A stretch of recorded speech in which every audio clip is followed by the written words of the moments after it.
Hello everyone! From the New Wings of Fate's course Intertwined, we learned a lot of new things about Dainsleif and Lumin. In this video, I will talk about Lumin as the twin who sided with the Abyss. The description of the Wings mentions that Dainsleif saw a head with golden hair from afar when the Great King announced the heir to the throne. Of course, Dainsleif saw the twin whom the King of Khaenri'ah declared the new heir. The description states that Dainsleif was an ordinary knight at that time, who was tidying up the area on the evening of the ceremony.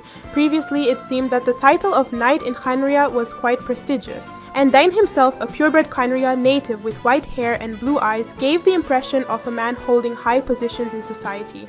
That evening, Dainsleif was clearly uninterested in what was happening. In contrast, the light-haired princess felt uncertain upon seeing such a large number of people, as she hadn't known before that the underground kingdom had such a vast population. Before everything happened, as the Wings claim, Lumin was the ruler of the world. But falling in love with Khaenri'ah, she gave her heart and became the hope of only one nation.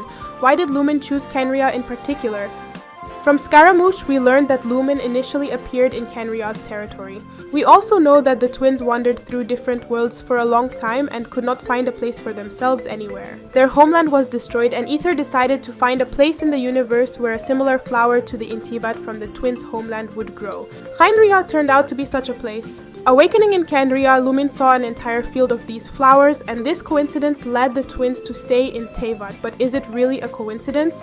We know that Scaramouche spoke about Lumine descending into Khaenri'ah because the heavens responded to a call. That is, it is likely that some sort of summoning was performed and the twins were drawn to Khaenri'ah. The summoning was successful because there is a rift in Khaenri'ah similar to the one we saw in Natlan when Mavuika shattered the sky. We know about this rift from the collection of books called Perinheri. The fact that the twins were deliberately drawn to Khaenri'ah is suggested by the description of the name card. O Almighty Sovereign, the Universitas Magistrorum has provided the predictions you requested. The two stars have been captured by the world's gravity. After a lengthy orbital period, today their paths shall intertwine once more. From this text, we can conclude that the scholars had prior information. Given that the people of Khaenri'ah were aware of the twins' arrival in advance, it cannot be denied that the flowers were deliberately planted to evoke nostalgic feelings in the twins. Let's go back to the description of the Wings. The text further describes Dainsleif's promotion in rank and the granting of the title Twilight Sword. As for the royal heir with the golden hair was led by the last Vinster King down to the kingdom's deepest depths. He used her as a vessel capable of absorbing an unlimited amount of the Abyss. In this way, Lumin became the key to the destruction of the entire world. We have heard about the last king of Khaenri'ah from Dainsleif in the quest Bedtime Story. In this quest, it is revealed that Dainsleif gathered 5 talented people whom we now know as the Sinners.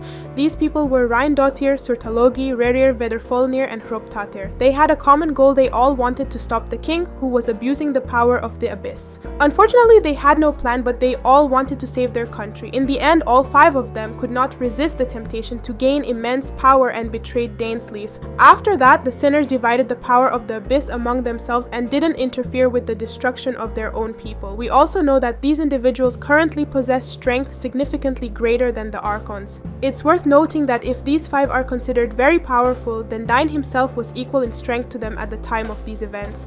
Our twin also mentioned that if Dainsleif decided to fight, no army would help.